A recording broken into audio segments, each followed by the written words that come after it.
Halo manusia berjaga, ketemu sama Pak Idrus dan Rama. Untuk bagian nomor 8, selamat tahun baru buat 2024. Selamat tahun baru teman-teman. Ya, dan kita akan mulai 2024 dengan berita yang keren dan aneh dari video game. Let's go.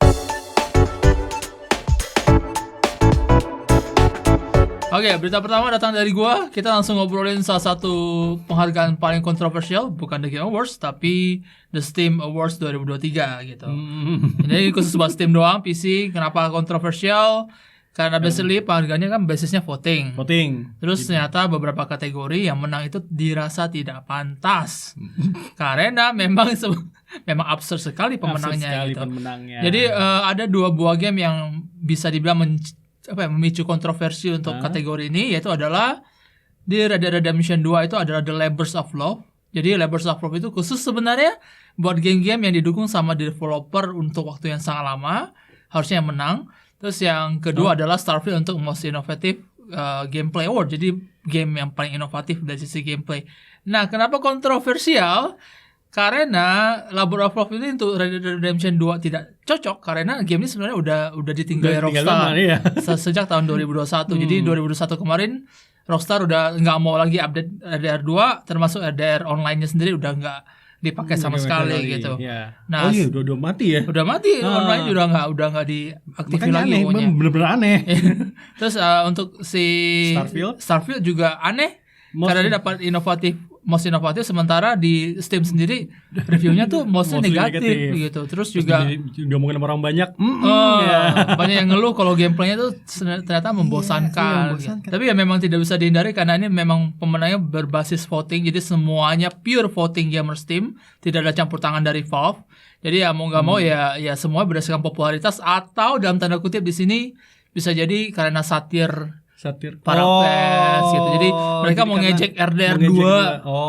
Jadi lu tinggalin kita dari 2021, kita kasih lu Labor of Love gitu.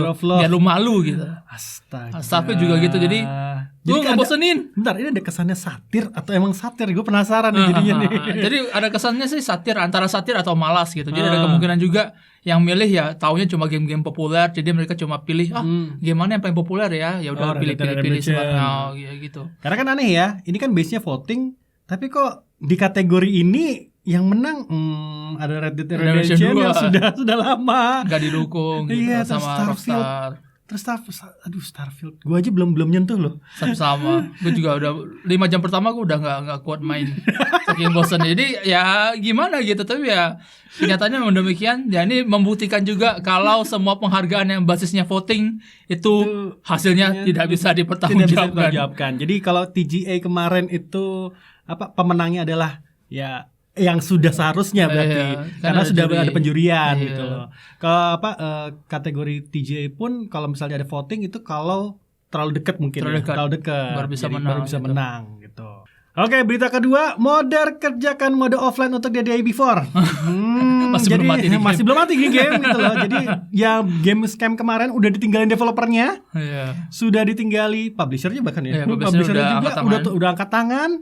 Tapi ada modder yang punya hati emas mungkin ya mau bikin mod untuk supaya The Day Before bisa dimainkan secara offline. Karena kan The Day Before ini kan hitung live service gak ya? Rencananya live service dengan sistem harusnya MMO tapi jadi kemarin jadi extraction looter.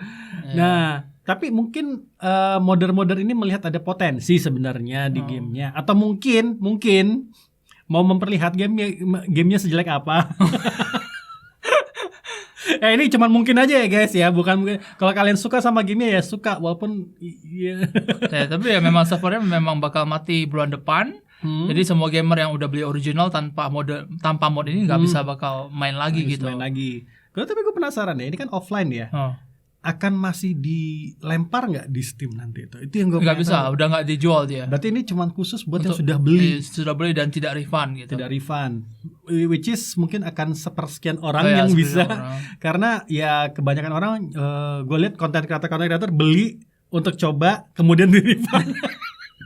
Tapi ya kadang-kadang mode-mode kayak gini juga nggak cuma masalah soal fun doang, tapi kadang-kadang ada yang punya niat tulus buat reservation ya. Jadi kayak jadi biar lihat masih bisa lihat tetap gitu. awet gitu. Jadi kalau misalnya di masa depan lu ngomong bahas lagi gitu. sama anak cucu lu kayak, dulu ada game jelek bla bla bla bla, lu bisa modder ini yang berhasil mengamankan ini game. Bayangin kalau misalnya modder ternyata habis udah offline nih, terus pada gabung terus bikin game yang ternyata bagus gitu dari ini. Waduh, malu sih itu tuh developer. Ternyata basisnya ada gitu. Basisnya ada gitu, tapi ya gimana? Bisa mulai itu ada kemungkinan terjadi gitu. That would be awesome. Oke, berita ketiga setelah dari game scam, sekarang ke game yang banyak orang bilang scam tapi bukan scam, bisa jadi scam gitu. Jadi kita ngobrolin soal Star Citizen yang sudah dibangun sama 12 tahun terakhir dan sekarang sudah ngumpulin duit sekitar $600 juta buat proses pengembangan dan belum selesai dan belum ada tanggal rilisnya. Ini sampai diomongin orang, ini scam gak sih? Ini scam. Itu masih pertanyaan apakah scam atau enggak. Mungkin ada update-nya. Adanya ada gitu. Update-nya ada. Tapi apakah dia akan rilis sampai kita mati, kita belum tahu. Nggak tahu. Tapi ya itu saat ini masih dapat duit gitu. Jadi Star Citizen seperti biasa dia punya kebiasaan tahunan, dia ngejual sebuah paket. Paket. Jadi paket namanya Legatus. Dia bundle gitu. Dia bukan dari Kickstarter berarti ya? Bukan. Ini jadi mereka udah keluar dari Kickstarter, mereka udah kerjain based on duit jualan pesawat. Nah, ini paket bundlenya juga paket jualan pesawat, tapi semua pesawat yang sudah mereka umumkan dan hadirkan 2023 ke belakang gitu. Nah, ini ada 221 pesawat, termasuk ada hulls-nya, ada cat-nya, ada segala macam. Itu mereka jual sekitar $48,000 atau 745 juta rupiah untuk 221 pesawat digital ini di dalam Star Citizen. Mana yang beli nih? Kalau misalnya udah punya pacar 1, istri 1, simpanan 7 dan duit lu belum habis, nah lu tahu lu mesti main game apa selanjutnya. Kalau pengen dulu habis gitu, jadi ya lu beli aja si Legatus Pack dari si Star Citizen. 745 juta doang kok, enggak mahal kok. Doang. Udah bisa DP rumah cuy. Ya kan kita doang. Mending ini. Mending apa? Tapi gue penasaran deh. Kan ini kan yang udah beli ya udah pasti pas kalau andai kata gamenya benar-benar rilis dan bagus ya. Berarti kan akan ada orang yang main nih. Ini kan kalau nggak salah MMO ya ini ya. Sama Star Citizen MMO. Harusnya. Apa kabar yang baru main? Iya, apa kabar gitu. Jadi pas lu masuk beli gamenya $70 misalnya, terus lihatnya orang-orang udah punya kapalnya gede-gede gitu. Keren-keren masih gitu. yang masih pakai yang iya. Agak aneh, absurd, tapi ya gua rasa ini tetap akan ngedorong Star Citizen buat tetap nge-push dia punya dana pengembangan sih. Karena memang mereka punya fans lumayan kencang. Lumayan kencang dan lumayan fanatik. Walaupun makin kesini makin mengkhawatirkan, tapi nggak mengkhawatirkan, tiap tahun ada update. Iya, kita lihat aja kira-kira sampai kapan, apakah ini game akan keluar atau ya tidak. Gue jadi pengen tahu One Piece tamat duluan atau ini rilis duluan. Wah, Detektif Conan tamat duluan atau ini Conan atau Star Citizen ya. Nah, ini lucu nih. Ini lucu. Jadi kan kalau kita dengar yang BGM sebelumnya, video game China, game China itu kan mau bikin draft terbaru tentang daily login, dan itu menyebabkan NetEase dan Tencent itu sahamnya jatuh habis. Nah, sekarang petinggi peracik peraturan tersebut itu dipecat. karena ya gila loh, itu dua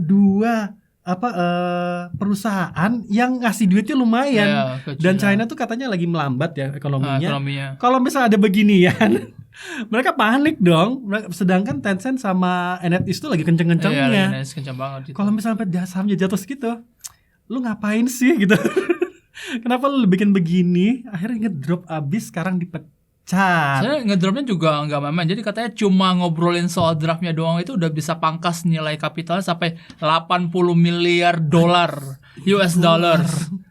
Hanya dengan ngobrol tidak ada reward login, tuh sama duit untuk per game tuh dibatasin gitu biayanya. Cuma itu doang langsung habis gitu. Nah, orang yang dipecat itu namanya Feng Xixin. Semoga kita nggak salah baca ya. Semoga nggak butcher the name ya. Kepala dari National Press and Publication Administration, badan yang bertanggung jawab mengatur industri game di China. Di sana sudah ada yang ngatur video game ya. Aduh, ya gimana ya? Gitu bikin deg-degan loh. Gue rasa semua game, semua publisher game di sana deg-degan pasti. Terutama yang gamenya live service kayak gacha sama MMO itu pasti deg-degan banget karena ya duit mereka dari situ semua. Benar. Apalagi mereka butuh playernya untuk tiap hari login. Kalau misalnya itu diterapkan, waduh, makin banyak yang nggak main ntar. Terus juga katanya pemerintah Cina juga lagi nyari investasi dari private sector kan. Jadi kalau misalnya mereka lihat kayak, ini kok industri game susah cari duit kalau begini. Jadi takutnya malah investasi malah jadi lambat. Gitu. Jadi ya sini ya kena pecat. Tapi menariknya ketika peraturan-peraturan zaman dulu keluar, nih orang biasa-biasa aja, baik-baik aja gitu. Cuma kali ini doang karena ngefeknya terlalu gede nih. Efeknya parah banget. Kalau yang dulu nggak terlalu parah, nggak terlalu terimpact perusahaan-perusahaan yang membuat membuat ekonominya jalan gitu. Yang ini $80 miliar dalam 2 hari. Jadi teman-teman yang main gacha tenang saja, sudah teratasi. Harusnya sudah teratasi. Semoga digantiin sama orang yang jauh lebih bersahabat ya. Yang lagi ketagihan. Gue sedih guys. Jadi Ryuga Gotoku itu yang bikin franchise-nya Like a Dragon sama Yakuza itu akhirnya ngomong tidak ada rencana Like a Dragon Infinite Wealth atau Yakuza 8 ya masuk ke Game Pass. Ya. Gue sedih aja. Masukkan piano sedih. Piano biola terkecil di dunia. Gue sedih. Gini. Karena gini. Semenjak Like a Gaiden, gue tuh main dari Yakuza 0, Kiwami 1. Sekarang lagi main Kiwami 2. Itu maraton tuh, bener-bener maraton. Gue merasakan indahnya sebuah dunia Yakuza. Itu gue mulai Gaiden tuh dari si Game Pass. Nah, Kiryu kayak gimana cerita dari awal gimana, tiba-tiba wah ini dunia asik banget ya gitu. Terus melihat tidak ada Infinite Wealth masuk Game Pass rasa sedih banget gitu. Mau nggak mau harus beli ya. Gue harus beli. Tapi ini pintar loh. Artinya game-game yang dimasukkan ke Game Pass hanya buat teasing. Yang masuk ke Game Pass itu Kiwami 1, Like a Dragon yang pertama yang Yakuza 7, sama Gaiden doang. Itu yang teasing doang nih. Jadi kalau lu pengen mulai dari Kiwami, kalau lu mau ngetis ke 8 ada Gaiden, kalau lu mau tahu cerita sebelumnya ada 7 gitu. Jadi kayak anjing pinter coy. Tapi gue sedih. Gue harus beli sekarang.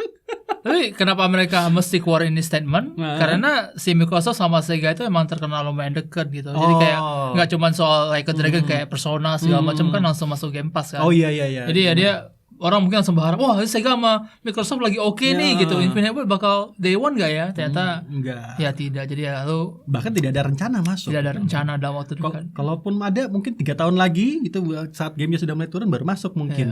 Tapi akhirnya gue kan pengen main dari awal ya. Pengen ngikutin hype-nya ya kagak bisa.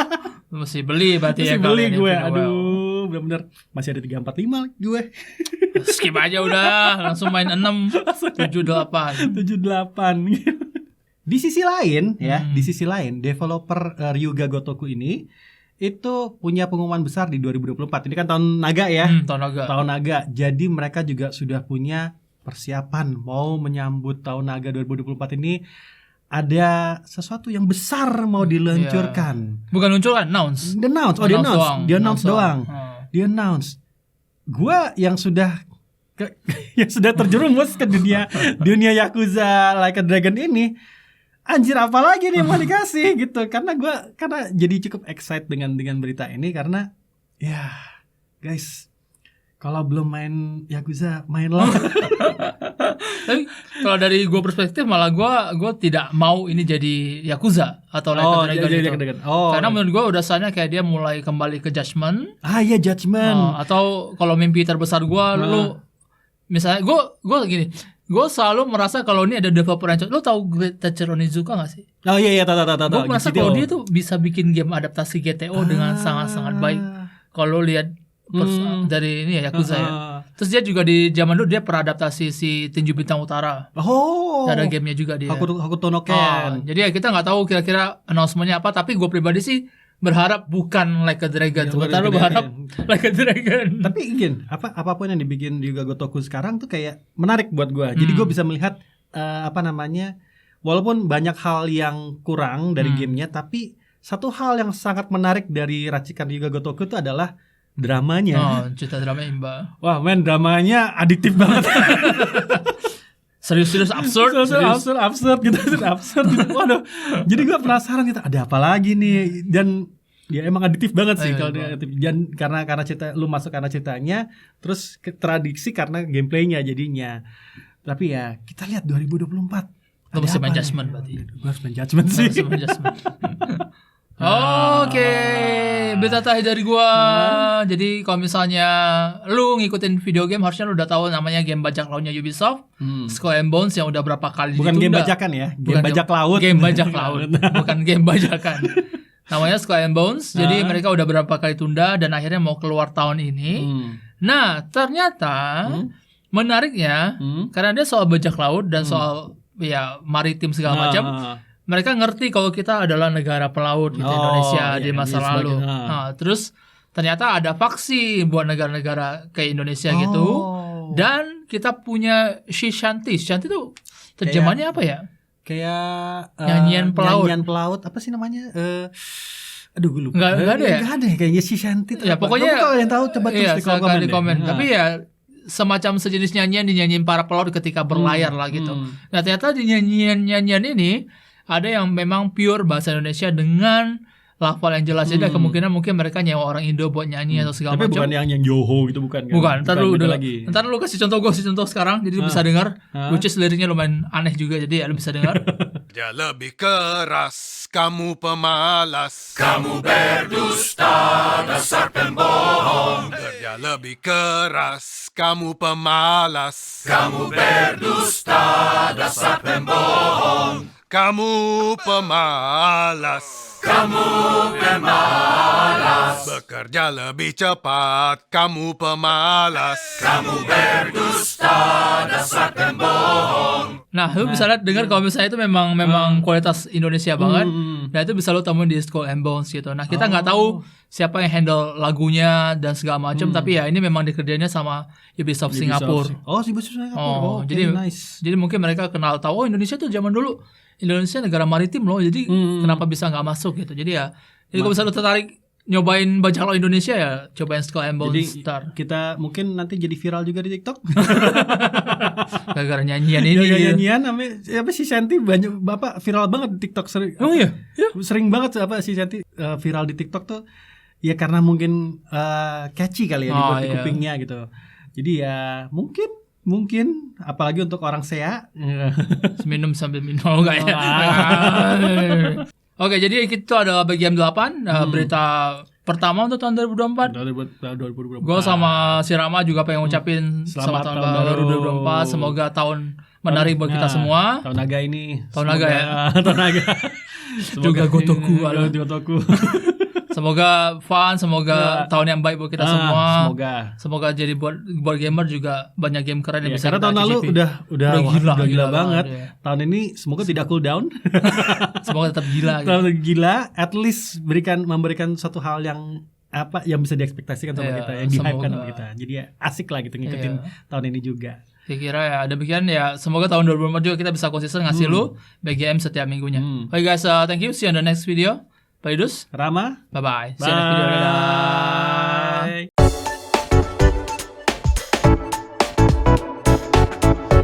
Ini lagunya ya? Belum, Mbak. Coba. Ini gua langsung